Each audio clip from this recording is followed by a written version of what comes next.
할렐루야. 주님의 이름으로 우리 성도 여러분들을 환영합니다. 오늘도 있다 시리즈 말씀, 오늘은 내 안에 은혜 있다 라는 제목으로 함께 은혜를 나누도록 하겠습니다.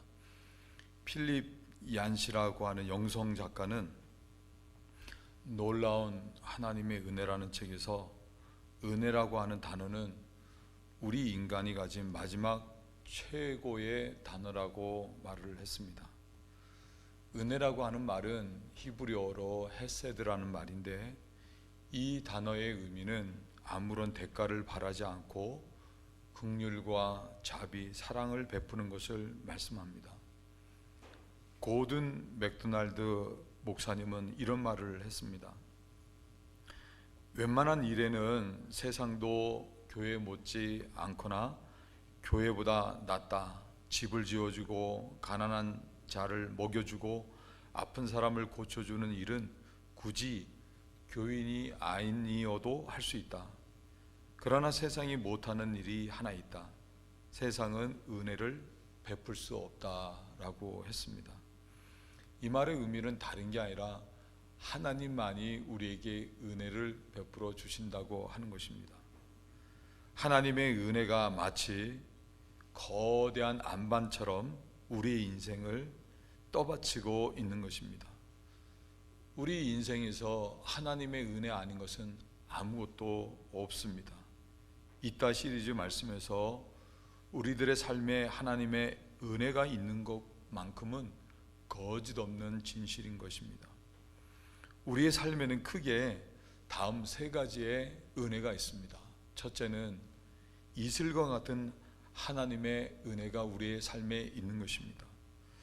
저는 이슬과 같은 하나님의 은혜라는 말을 정말 좋아합니다. 이슬은 우리가 잠들어 의식하지 못하는 순간에도 소리 없이 온 지면에 내려서 대지를 적십니다. 들판의 초록들 모두가 이렇게 이른 아침에 소리 없이 내린 이슬을 머금고 푸르름을 유지하며 사는 것입니다. 우리들의 삶에도 우리들이 의식하든 의식하지 못하든 순간순간마다 이슬과 같은 하나님의 은혜가 함께 하셨기 때문에 살아갈 수 있는 것입니다. 별 큰 문제 없이 어려움 없이 인생을 살고, 또 세상에는 기아에 허덕이는 사람들이 많이 있는데 그런 삶과 달리 먹을 것, 입을 것, 잠잘 곳 걱정 없이 살아가는 것, 이 모든 것들이 다 이슬과 같은 하나님의 은혜가 우리의 삶 가운데 있기 때문인 것입니다. 우리들이 식사를 할 때 식사 기도를 하는데 그 이유가 무엇이겠습니까?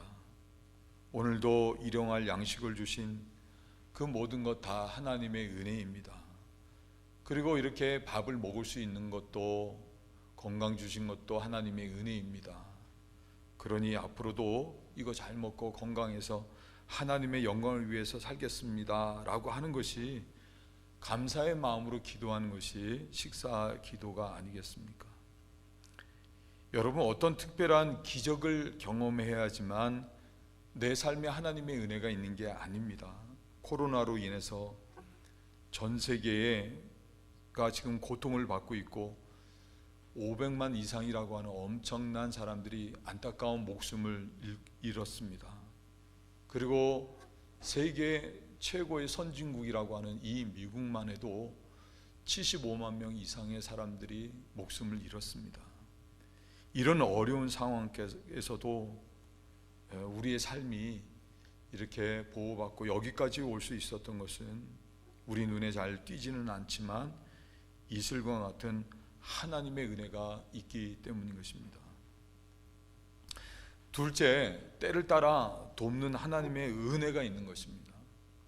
농산꾼들이 농사를 그냥 하는 것 같아도 그렇지 않고 다 때가 있는 것입니다. 밭을 갈 때가 있고 씨를 뿌릴 때가 있고 거둘 때가 있는 것입니다.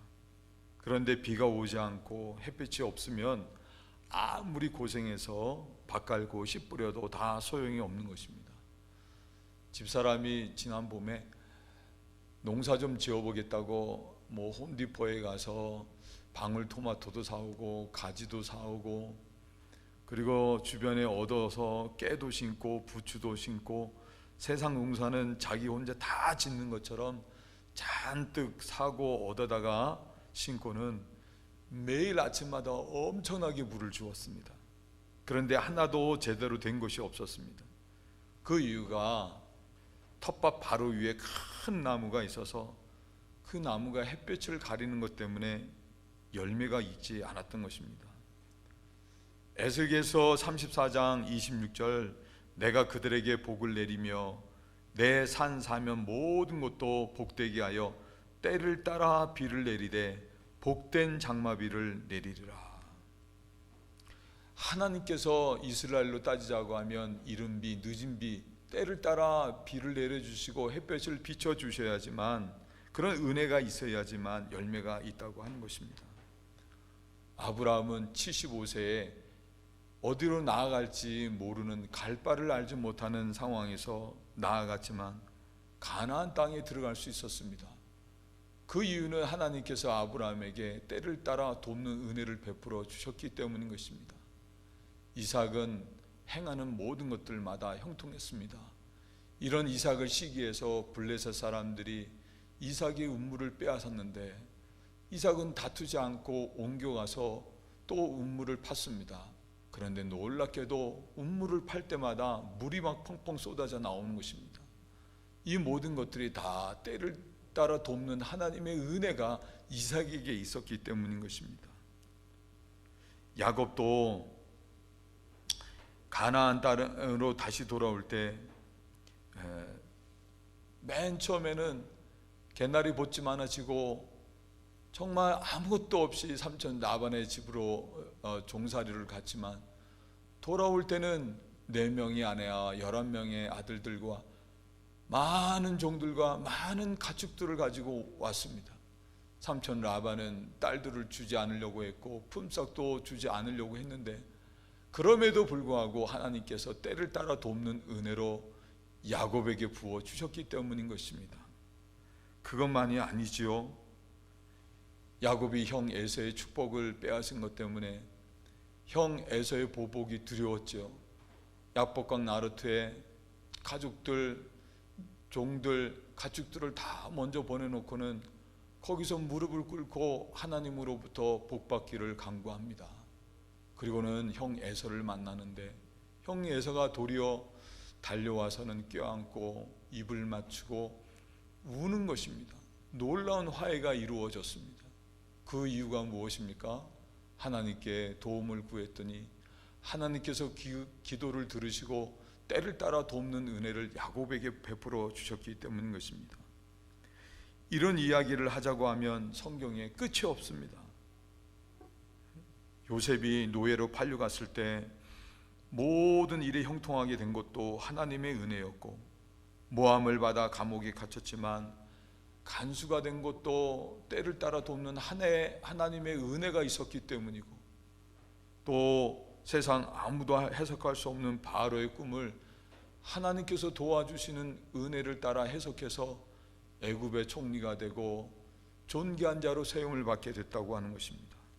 이방 여인 룻이 유력한 자 보아스의 밭에 들어가 밀 이삭을 주울 수 있었던 것도 때를 따라 돕는 하나님의 은혜가 있었기 때문이고, 그런 그녀가 보아스와 결혼할 수 있었던 것도 하나님의 은혜가 있었기 때문인 것입니다.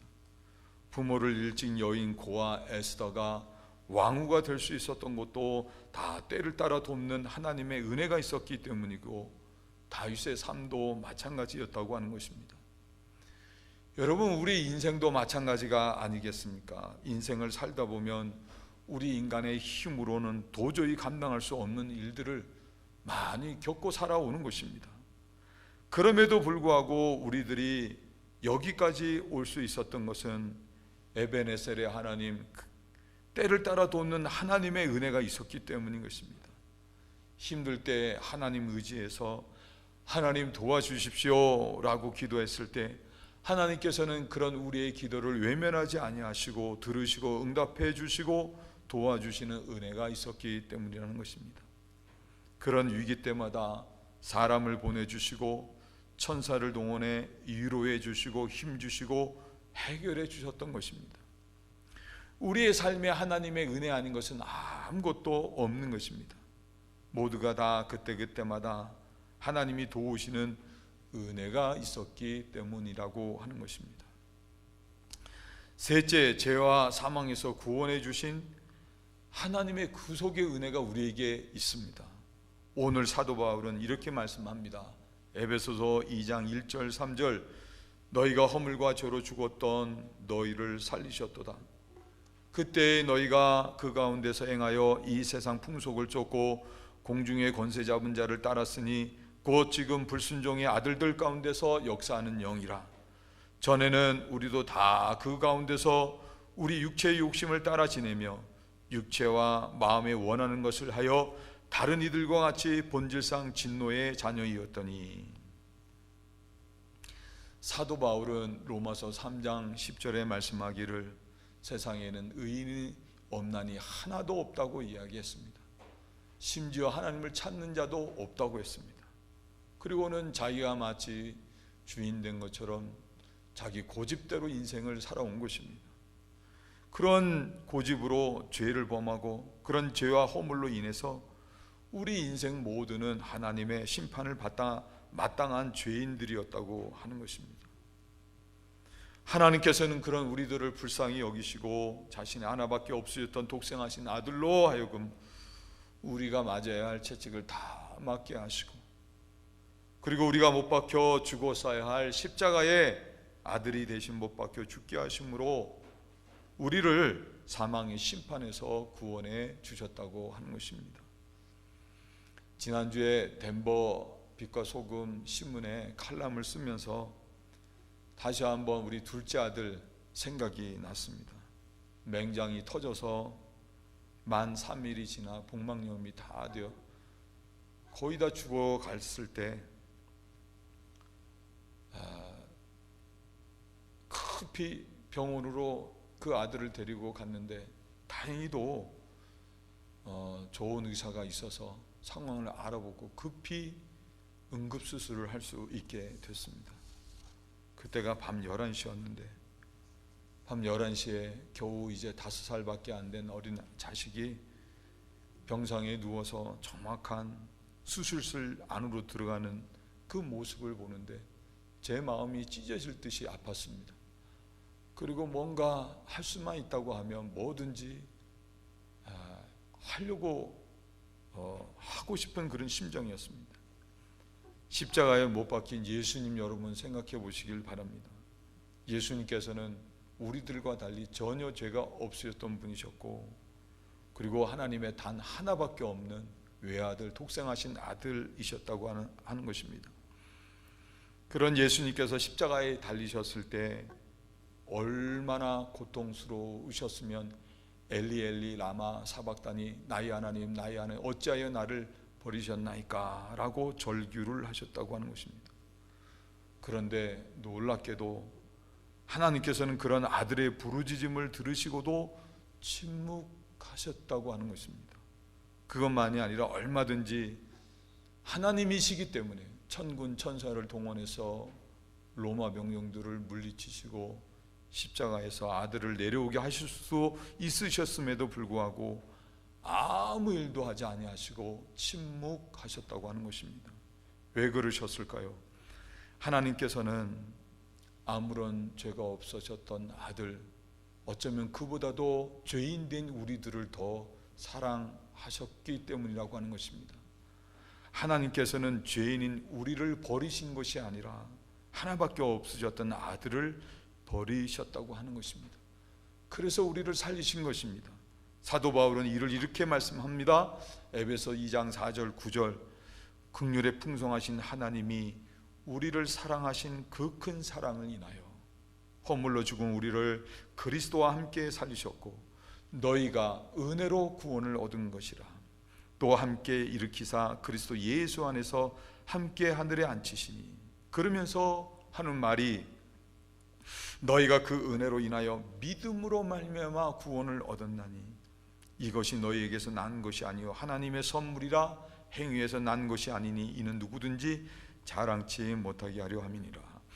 하나님께서 은혜로 우리를 구원해 주셨다고 하는 것입니다. 구원받은 우리에게는 하나님의 은혜가 있는 것입니다. 피터 그리브라고 하는 사람이 자신의 인생을 뒤돌아보면서 회고록으로 두 번째 기적이라는 책을 썼습니다. 그는 인도에 살던 중에 나병에 걸렸습니다. 부분 마비와 한쪽 눈까지 멀어서 영국으로 돌아온 그는 성공의 수녀들이 운영하는 어느 공동체에 넘겨졌습니다. 일도 할 수 없는 데다 사회에서 버림받았다고 하는 생각 때문에 그의 가슴은 원망으로 가득했고 죽으려고 생각을 했습니다. 그러지 않고 공동체를 탈출하려고 치밀한 계획도 여러 번 세웠지만 나간다고 해도 갈 데가 없어서 그만두곤 했습니다. 그러던 어느 하루 이상하게 일찍 잠이 깨어 산책을 나갔습니다. 그런데 어디서 웅성웅성 되는 소리가 나길래 그 소리를 따라가 봤더니 수녀님들이 성당 안에서 환자들의 이름을 벽에 붙여놓고는 기도를 하고 있었습니다. 그 중에 자기 이름도 있었던 것입니다. 그때 그는 자신은 혼자가 아니라는 것, 더불어 함께 있다는 생각이 들면서 그의 삶이 달라지게 됐습니다. 은혜를 느끼게 된 것입니다. 자신도 세상에 필요한 존재임을 느끼게 된 것입니다. 세상에는 은혜가 없습니다. 조금만 잘못해도 정죄하고 심판하고 용서가 없는 것입니다. 그렇지만 우리 하나님께서는 죄와 허물이 있는 우리의 모습 그대로를 받아주시고 또 탕자를 받아주었던 아버지와 같이 우리들이 용서를 빌기도 전에 먼저 우리를 용서해 주시고 우리의 삶을 복되게 하시고 또 절대로 우리를 떠나지 아니하시겠다고 하는 은혜를 베풀어 주셨다고 하는 것입니다. 그것은 우리가 잘났기 때문도 아니고 우리에게 어떤 선한 것이 있고 어떤 공이 있는 것 때문이 아니라 온전히 우리를 불쌍히 여기신 하나님의 은혜로 이루어진 것입니다. 이것이 우리 안에 있는 하나님의 구속의 은혜입니다. 여러분들 모두가 하나님의 은혜라고 하는 찬양을 아십니다. 나를 지으신 이가 하나님, 나를 부르신 이가 하나님, 나를 보내신 이도 하나님, 나의 나 된 것은 다 하나님 은혜라. 나의 달려갈 길 다 가도록, 나의 마지막 호흡 다 하도록 나로 그 십자가 품게 하시니 나의 나 된 것은 다 하나님 은혜라. 한량없는 은혜, 갚을 길 없는 은혜, 내 삶을 에워싸는 하나님의 은혜, 나 주저함 없이 그 땅을 밟음도 나를 붙드시는 하나님의 은혜. 우리 인생의 처음부터 끝까지 하나님 은혜 아닌 것은 아무것도 없고 인생의 모든 것들이 다 하나님의 은혜인 것입니다. 그러므로 우리의 삶에서 하나님의 은혜를 빼게 되면 우리 인생이라고 하는 건 참으로 초라한 인생이 되고 마는 것입니다. 자, 우리들 모두가 이슬과 같은 은혜, 때를 따라 도와주시는 하나님의 은혜, 그리고 죄에서 구속받은 구속의 은혜를 받아 지금까지 살아오고 있는 것입니다. 우리들 안에 이와 같은 하나님의 은혜가 있다고 하면 우리는 어떻게 살아야 하겠습니까? 세 가지를 말씀드리려고 합니다. 첫째는 은혜 받은 우리들 모두가 감사의 삶을 살 수 있어야 한다는 것입니다. 나 같은 게 뭐라고 하나밖에 없는 아들을 십자가에 내어주시고 그 크신 사랑과 은혜로 나를 구원해 주셨는가. 코로나로 인해서 경제가 힘들고 그런 가운데서도 여기까지 오게 하시고 또 조금 전에 말씀드린 것처럼 코로나로 인해서 수많은 안타까운 생명들이 목숨을 잃어 가족들마다 아픔을 겪었기도 한데 하나님 나 같은 게 뭐라고 건강을 지켜주시고 또 하나님 일 감당할 수 있도록 사명을 맡겨주시는가. 인생의 크고 작은 일들로 인해 고민하고 고통 가운데 울부짖는 사람들도 많은데 나 같은 게 뭐라고 우리 하나님께서는 내 삶을 책임져 주시고 평안으로 인도해 주셔서 안식할 수 있게 하는가. 이런 모든 것들을 생각하게 되면 하나님 앞에 감사하지 않을 수가 없는 것입니다. 그래서 시편 136편의 기자는 이렇게 감사를 하라고 합니다. 다 읽어드릴 수는 없습니다. 시편 136편 1절 여호와께 감사하라 그는 선하시며 그 인자하심이 영원하미로다. 11절 이스라엘을 저희 중에서 인도하여 내신 이에게 감사하라 그 인자하심이 영원하미로다. 우리의 구원을 인해서 감사하라고 하는 것입니다. 홍해를 가르신 이에게 감사하라 그 인자하심이 영원하미로다. 그 백성을 인도하여 광야로 통과케 하신 이에게 감사하라 그 인자하심이 영원하미로다. 지금까지 인도해 주신 광야 같은 인생길에서 인도해 주신 그 여호와 하나님께 감사하라고 하는 것입니다. 저희의 땅을 기업으로 주신 이에게 감사하라 그 인자하심이 영원하미로다. 우리를 비천한 데서 기념하신 이에게 감사하라 그 인자하심이 영원하미로다. 우리를 우리 대적에게서 건지신 이에게 감사하라 그 인자하심이 영원하미로다. 모든 육체에게 식물을 주신 이에게 감사하라 그 인자하심이 영원하미로다. 하늘의 하나님께 감사하라 그 인자하심이 영원하미로다. 모든 것들이 다 하나님의 은혜임을 아는 사람들은 감사하는 것입니다. 그렇지 않고 은혜를 모르고 모든 것이 내 자신의 힘으로 이루어졌다고 생각하는 사람은 감사가 없습니다. 모든 것들이 다 하나님의 은혜임을 알고 감사하는 사람에게는 은혜 위에 은혜라는 말씀과 같이 또 은혜가 있는 것이지만, 모든 것들이 자기가 이뤘다고 생각해서 하나님께 감사할 줄 모르는 마음, 교만한 사람, 그런 사람은 망하게 되는 것입니다. 이 때문에 야고보 기자도 베드로 사도도 야고보서 4장 6절 베드로전서 5장 5절에서 이르기를 하나님께서는 교만한 자를 물리치시고 겸손한 자에게 은혜를 주신다라고 말씀을 한 것입니다. 누가복음 17장 12절 이하의 말씀 보면 예수님께서 한 촌에 들어가셨을 때 10명의 문둥병자가 멀리 예수님을 보고는 예수님을 향하여 예수 선생님이여 우리를 긍휼히 여기소서라고 간구를 했습니다. 예수님께서는 그런 문둥병자들을 불쌍히 여기시고 가서 너희 몸을 제사장에게 보이라 라고 말씀을 하셨습니다. 예수님이 그들의 병을 고쳐주신 것이라고 하는 것입니다. 10명의 문둥병자들 모두가 예수님의 말씀을 믿고 제사장에게 가다가 다 고침을 받게 됐습니다. 여러분 생각해 보시기 바랍니다. 만약에 그들이 예수님으로부터 고침을 받지 못했다고 하면 그들은 평생에 정상적인 생활을 살 수 없는 것입니다. 성 안으로 들어갈 수도 없고 사랑하는 가족들과 떨어져서 정말 외롭고 쓸쓸하게 고통 가운데 죽음을 죽었어야 했다고 하는 것입니다. 그럴 때 예수님께서는 그런 그들을 불쌍히 여기시고 고쳐주신 것입니다. 여러분, 있는 것도 감사한 것이지만 여러분도 그렇게 경험해 보셨겠지만 잃었던 것 다시 찾은 것 감사한 거예요. 건강이 있는 것 감사한 것이지만 그 건강을 잃었는데 다시 건강하게 됐다고 하는 건 너무나도 감사한 것입니다. 그런데 10명 가운데 9의 사람은 그 감사를 모르고 각기 자기 길로 가버리고 말았습니다. 그렇지만 단 한 사람, 유대 사람들이 무시하는 사마리아 사람만큼은 가던 길에서 돌아와서 예수님의 은혜를 기억하고 예수님께로 다시 돌아와서 그 앞에 무릎을 꿇고 감사했다고 성경은 말씀을 하고 있습니다. 이것이 마땅한 것입니다. 예수님께서는 그런 사마리아 사람을 향해 이르시기를 일어나 가라, 내 믿음이 너를 구원하였느니라 라고 하셨습니다.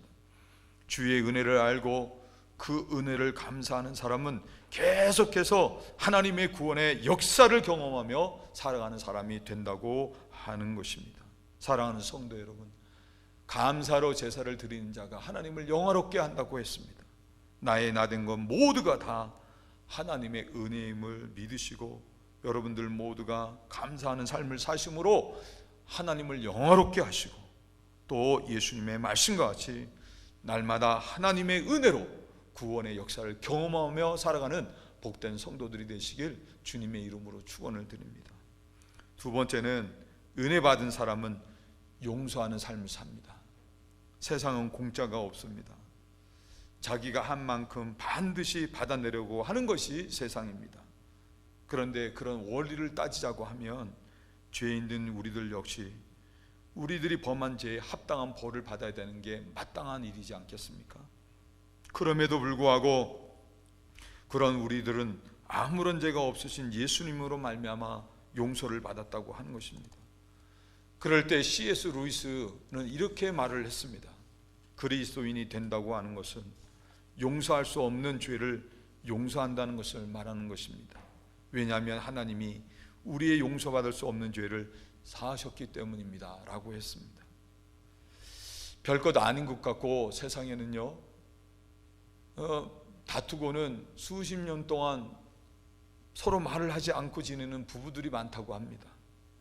사람들이 자기가 끝까지 옳다는 소리를 듣고 싶어 하는 것입니다. 그래서 용서를 못하는 것입니다. 하나님께서 우리에게 용서의 은혜를 베푸신 까닭은 어떤 조건을 따져서 우리에게 용서를 하신 것이 아닙니다. 하나님께서는 우리들을 무조건적으로 사랑하시고 무조건적으로 용서하셨다고 하는 것입니다. 그래서 용서가 은혜인 것입니다. 용서받을 수 없는 죄를 용서받았다고 하면 우리들도 용서할 수 없는 죄라도 용서할 수 있어야 되는 것입니다. 여러분, 용서가 왜 중요한 것입니까? 용서해야지만 고통이 그치기 때문인 것입니다. 만약에 용서하지 않게 되면 세대로 계속해서 그 독이 흘러가게 되는 것입니다. 계속 고통을 경험하게 되는 것입니다. 이런 고통을 치유할 수 있는 유일한 길이 용서라고 하는 것입니다. 루이스 스미디즈라고 하는 사람은 이런 말을 했습니다. 용서로 치유받는 최초의 그리고 많은 경우 유일한 사람은 바로 용서하는 사람입니다. 진실된 용서는 포로에게 자유를 줍니다. 그러고 나면 자기가 풀어준 포로가 바로 자신이었음을 깨닫게 됩니다. 용서하게 되면 용서는 그 누구보다도 먼저 자기 자신을 치유하고 그러므로 다른 사람들까지도 치유한다고 하는 것입니다. 1987년 북아일랜드 벨패스라는 서부의 작은 마을, 거기에 재향군인의 날 전몰 장병들을 추모하는 개신교 신자들을 위로하는 그런 행사가 있었습니다. 거기에 IRA가 던진 폭탄 하나가 떨어져서 이 사건으로 인해서 11명이 죽고 63명이나 많은 사람들이 다치는 그런 일이 있었습니다. 테러가 다 그렇지만 이 사건이 깊은 인상을 남긴 이유는 부상자 고든 윌슨이라고 하는 사람의 반응 때문이었습니다. 윌슨이라고 하는 사람은 아일랜드에서 북아일랜드로 이민을 와서 포목상을 하던 신앙심 깊은 감리교 교인이었습니다. 폭탄이 터지자 윌슨은 20살 난 딸 마리와 함께 무너진 콘크리트 덤에 갇히게 됐습니다. 딸 마리가 이제 척추와 뇌에 이런 데 다 부상을 입고 죽어가는 겁니다. 그 딸이 아빠의 손을 잡고 마지막 한 말이 아빠 정말 사랑해요 라는 말이었습니다. 후에 한 신문에 이런 글이 실렸습니다. 당시 정치가들이 한 말은 아무도 기억하지 않았습니다. 그렇지만 윌슨의 말을 들은 사람들은 누구도 그 고백을 평생 잊지 못할 것입니다. 그의 은혜는 폭파범들의 파렴치한 정당화 논리를 이기고 우뚝 솟았습니다. 무슨 말을 했는가? 윌슨은 침대에 누워서 이렇게 말을 했다고 합니다. 딸을 잃었지만 원한은 없습니다. 상대를 욕한다고 마리 윌슨이 살아나지 않습니다. 오늘날 그리고 매일 밤 나는 하나님께 기도를 드릴 것입니다. 저들을 용서해 달라고. 딸이 마지막으로 남긴 말이 사랑이었기에 윌슨은 자신의 딸을 죽인 사람들을 용서했고 또 용서해 달라고 기도했으며, 그리고 자신의 남은 생은 오직 용서하고 사랑하는 삶을 살기로 다짐했던 것입니다. 이런 윌슨을 인터뷰했던 BBC 기자는 그날 온 세계가 울었습니다 라고 제목의 기사를 내보냈습니다. 퇴원 후 실제로 윌슨은 개신교와 천주교 사이에 화해운동을 펼쳤습니다. 이 때문에 보복을 생각했던 개신교 과교파가 보복을 포기하기도 했습니다. 이후에도 계속해서 윌슨은 폭력을 반대하는 강연과 사랑을 전했고, IRA를 만나서도 그들을 일일이 용서했고, 당신들도 나처럼 사랑하는 이들을 잃었습니다. 이 정도면 충분합니다. 이만큼 피를 흘렸으면 그걸로 됐습니다 라고 하면서 그들로 하여금 무기를 내려놓게 했습니다. 그리고 그는 후에 아일랜드 국민들에 의해서 국회의원으로 선출되었고, 그렇게 사랑과 용서를 실천하다가 그가 1995년에 사망했을 때 아일랜드, 북아일랜드, 그리고 전 영국이 하나같이 남다른 은혜와 용서를 실천했던 평범한 이 그리스도인에게 깊은 경외, 예우를 표했다고 이야기를 합니다. 예수님께서도 이런 말씀을 하셨습니다. 마태복음 6장 14절 15절, 너희가 사람의 과실을 용서하면 너희 천부께서도 너희 과실을 용서하시려니와 너희가 사람의 과실을 용서하지 아니하면 너희 아버지께서도 너희 과실을 용서하지 아니하시리라. 또 이런 말씀도 하셨습니다. 1만 달란트 탕감받은 자가 그것과 비교할 수 없는 작은 100데나리오 빚진 자의 멱살을 잡고 갚으라고 윽박질렀을 때 그 동관이 그것 때문에 다시 붙잡히게 되지요. 그럴 때 예수님 그 비유 가운데 하신 말씀이 마태복음 18장 35절에 너희가 각각 중심으로 형제를 용서하지 아니하면 내 천부께서도 너희에게 이와 같이 하시리라 라고 말씀을 하셨습니다. 하나님으로부터 우리들 모두가 용서받았지요. 그렇다고 하면 용서할 수 있어야 하는 것입니다. 그러므로 은혜 위에 은혜라고 하는 말씀과 같이 자신도 치유받고 또 계속해서 하나님의 구원의 역사, 은혜를 경험하며 살아갈 수 있는 것입니다. 여러분, 저나 모두가 다 하나님으로부터 받은 용서의 은혜를 기억하고 용서의 삶을 살아갈 수 있는 우리 모두가 될 수 있기를 주님의 이름으로 축원을 드립니다. 세 번째, 마지막으로 은혜 받은 사람은 은혜를 베풀며 사는 것입니다. 고린도후서 9장 8절, 하나님이 능히 모든 은혜를 너희에게 넘치게 하시나니, 은혜를 넘치게 하신다는 것입니다. 그 이유가 뭔가? 이는 너희로 모든 일에 항상 모든 것이 넉넉하여 모든 착한 일을 넘치게 하게 하려 하심이라. 하나님께서 우리에게 은혜 주신 이유는 은혜를 베풀고 살 수 있는 삶을 살게 하시기 위함이라고 하는 것입니다. 세상은 비은혜입니다. 매정해요. 정죄, 법, 심판으로 가득한 것이 바로 세상이라고 하는 것입니다.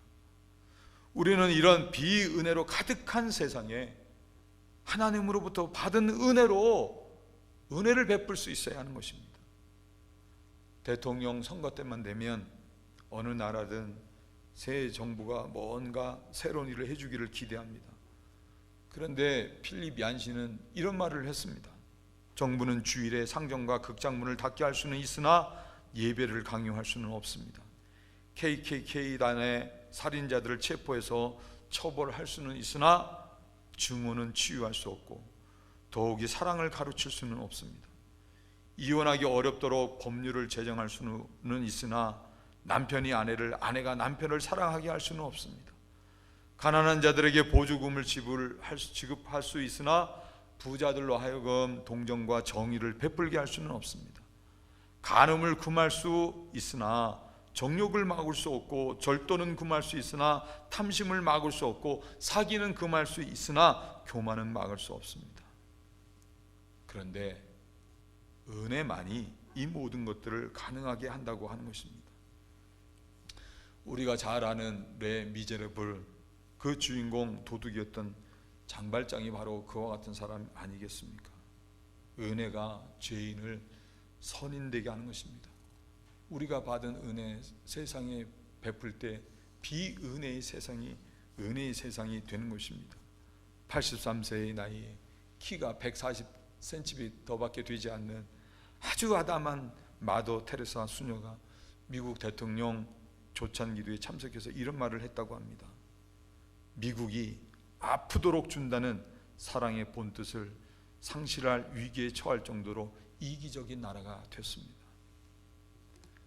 우리가 은혜를 받은 사람들이라고 하면 비은혜로 가득한 이 세상에 자신이 아프도록 그 은혜를 베풀고, 그래서 이 이기적인 이 세상을 고쳐나가는 그리스도인의 삶을 살라고 하는 것입니다. 윌리엄 부스는 아내가 성경 공부를 인도하는 동안 런던 동부 빈민가를 걷곤 했습니다. 건물 5채 가운데 하나꼴로 술집이 있었고, 그 안에는 남자들이 하루 종일 생계비를 술로 탕진하며 빈둥거리고 있었습니다. 아이들도 올라서서 술을 주문할 수 있도록 카운터에 계단을 만들어 놓은 술집도 많았다고 합니다.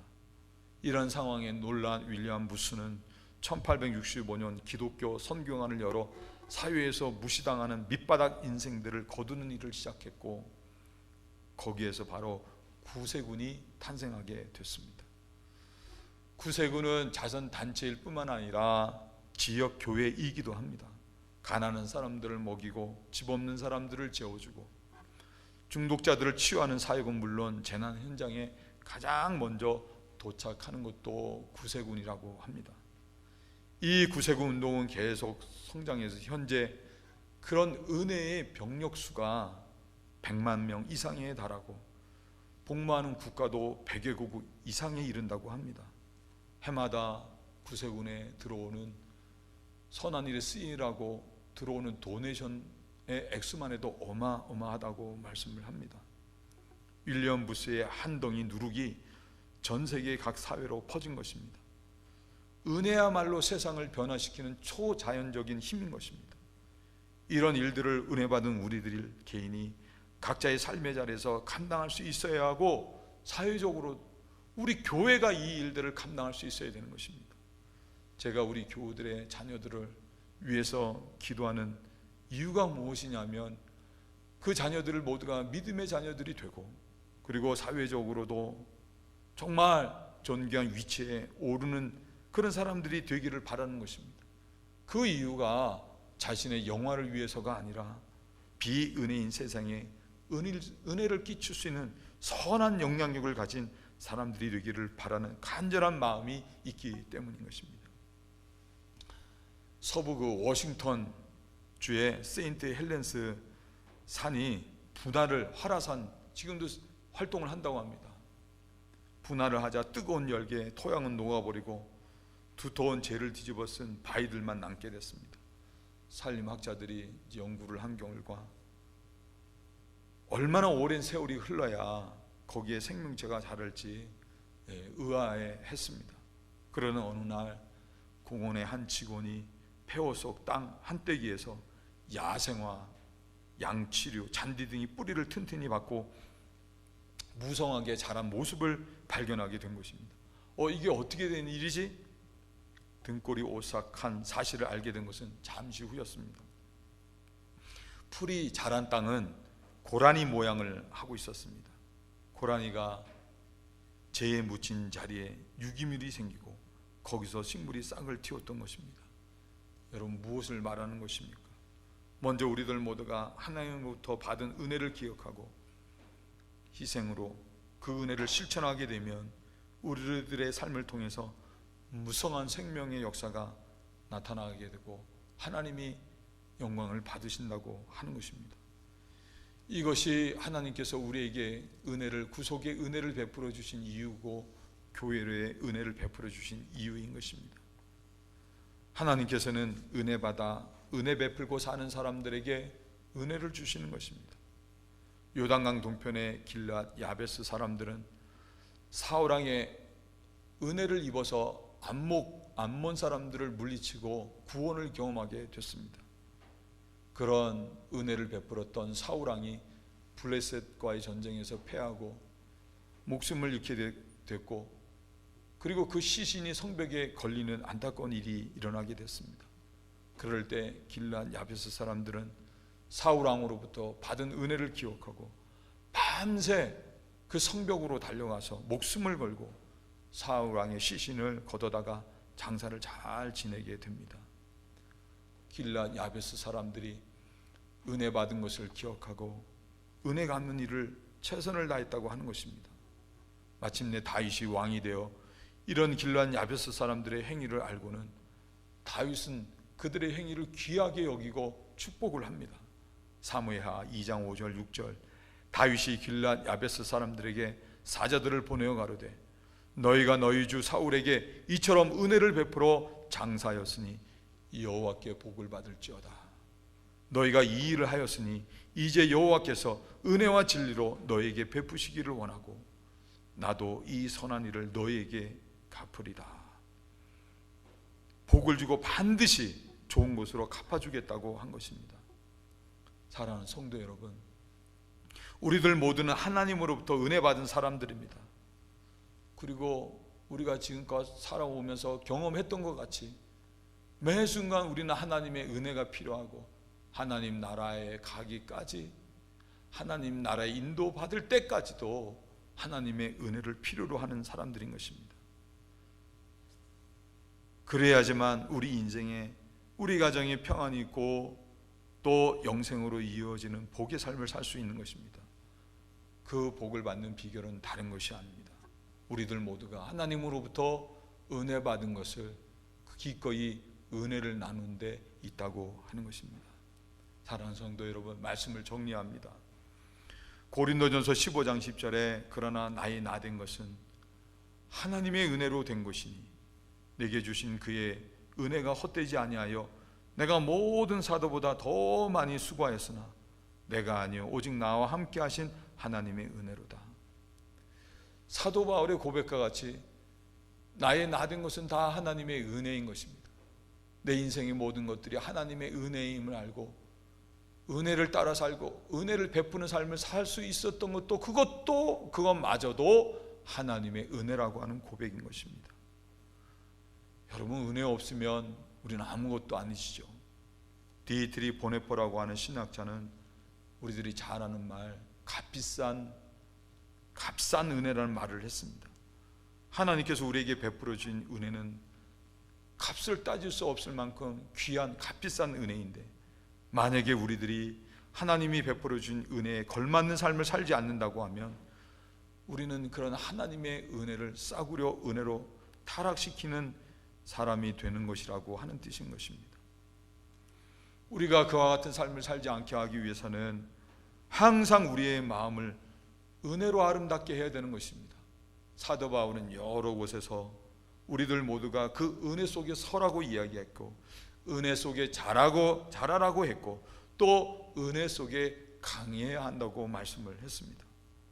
우리들 마음이 세상 것이나 다른 어떤 것이 아니라 오직 하나님의 은혜로 지배받고 이끌림 받는 삶을 살 수 있어야 하는 것입니다. 사랑하는 성도 여러분, 여러분 모두가 하나님께서 내게 베풀어 주신 은혜를 기억하시고 이슬과 같은 은혜, 때를 따라 도와주시는 은혜, 죄 가운데 구속해 주시고 하나님 자녀 삼아 주신 은혜, 이런 은혜로 여러분의 마음이 이끌림을 받아 하나님께 감사하시고 용서하시고 또 은혜를 베푸는 삶을 사심으로 계속해서 여러분의 삶에 하나님의 은혜가 함께 하시는 복된 믿음이 되시길 주님의 이름으로 축원을 드립니다. 기도하시겠습니다. 하나님 감사합니다.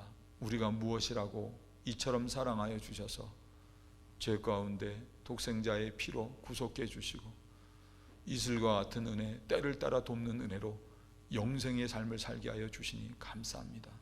우리들 모두가 하나님의 이 은혜들을 기억하고 은혜 속에 서고 은혜 속에 강하고 은혜로 지배받는 삶을 살아 감사하는 삶 되게 하시고 용서하는 삶 되게 하시고 그리고 은혜를 베푸는 삶 되게 하여 주셔서 은혜 위에 은혜라는 말씀과 같이 우리의 삶에 하나님의 은혜로 늘 충만케 하여 주옵소서. 감사하며 예수님의 이름으로 기도하여 싸움나이다. 아멘.